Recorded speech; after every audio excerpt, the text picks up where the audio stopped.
We haven't made a decision on recognition, and I think a lot of Your countries allies? haven't. I mean, again, what we want to see are moves toward fundamentally more responsible or representative government. That's just one issue. We want to see the establishment of a responsible record of conduct when it comes to treatment of Afghans.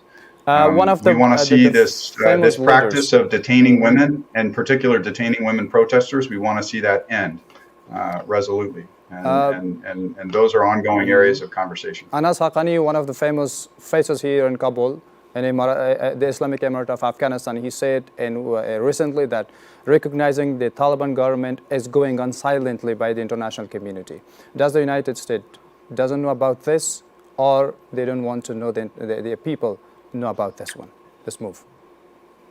My boss, the Secretary of State, has asked me to continue diplomacy with Afghanistan in order to advance American interests, and so that is what we are doing. And when I come to the table to meet with the Taliban representatives, I think on the other side of the table, I see professional technocrats.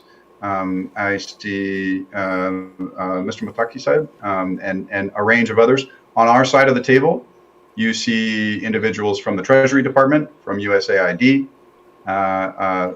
certainly from other institutions across our government. And the same is true of allies and partners.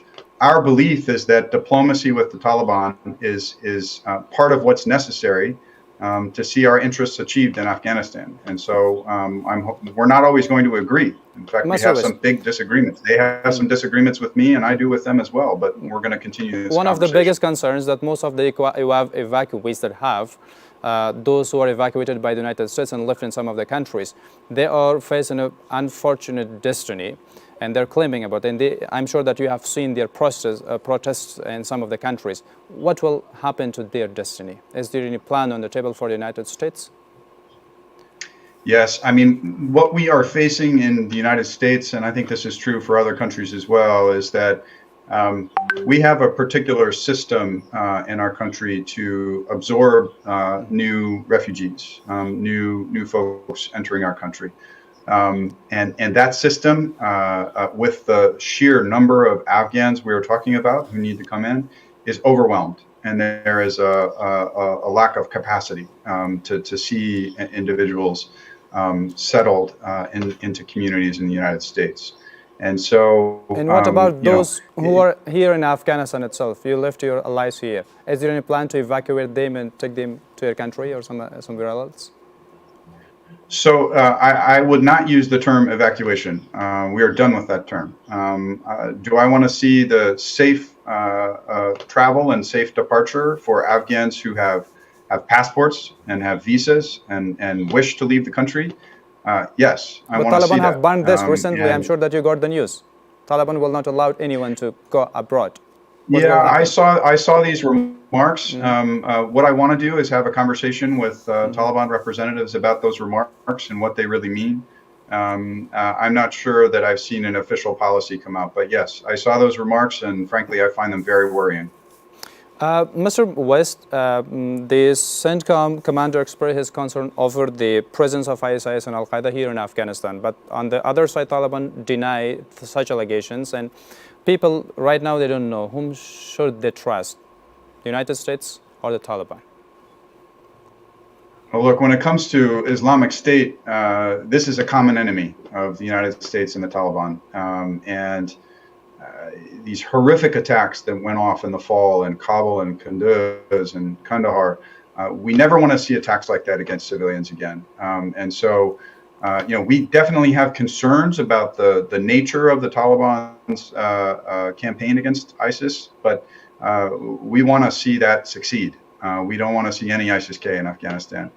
And we will see when the weather, I think, continues to warm up, but we don't want to see any of those attacks. Does the United States think that Al-Qaeda has a salient presence here in Afghanistan which poses threat to the United States and its allies? There is a continuing presence of Al-Qaeda in Afghanistan, yes. And what if they pose a threat to the United States? What will be the next move for them, for you? Look, right now, in large part because we were present in Afghanistan and working with countries of the region and working with our former partners.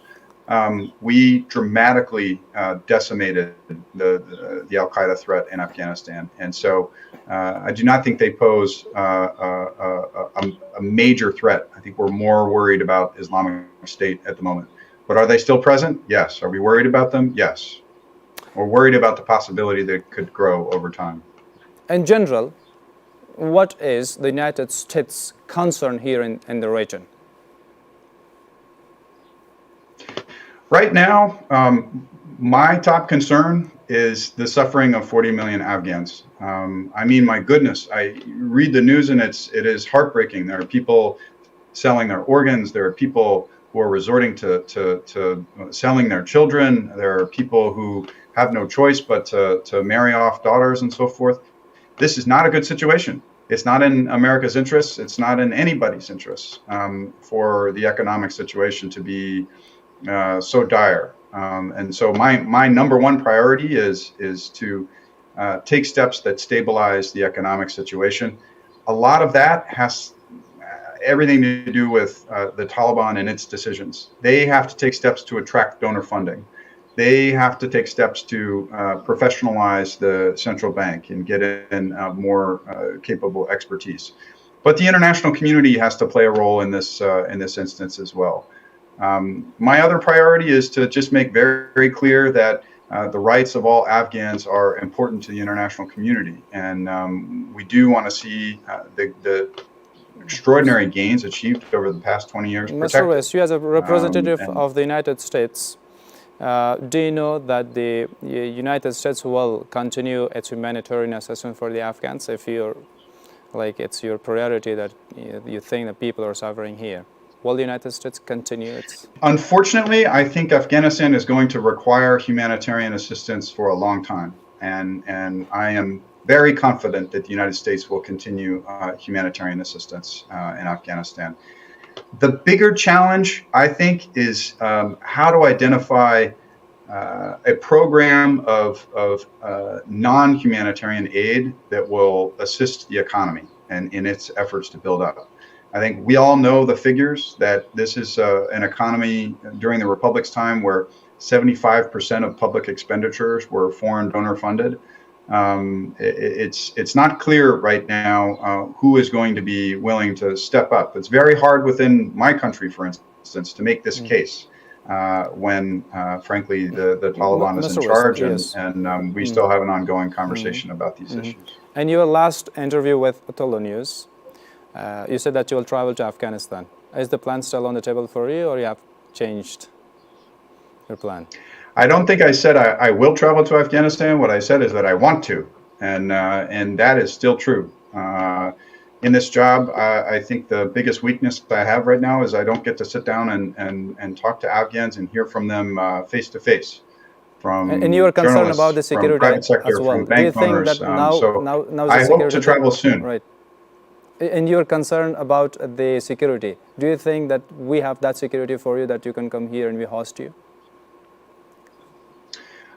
Look, we've seen other diplomats come into Afghanistan and stay for a day or 2 days. And certainly there are other diplomats who have stayed entirely, the Russians, the Chinese, some of the Central Asian states, the Pakistanis. I saw recently that the UAE and Saudi Arabia as well. So it is a matter of security, and we are frankly a bigger target than almost any other diplomat in Afghanistan. But it's also an issue of the environment in which we reestablish our embassy, and we want to do so in an environment where we have confidence that the rights of all Afghans will be protected, and where the economy will be more stable, and where professionals will occupy senior positions, and where Afghan society is represented in government. That's the environment in which we want to reopen an embassy, and we're not there yet. Mr. Thomas West, the United States Special Representative for Afghanistan, thank you so much for your time talking to us. Thank you very much. بینندگان عزیز، تشکر از این که تا این دم ما را همراهی کردید.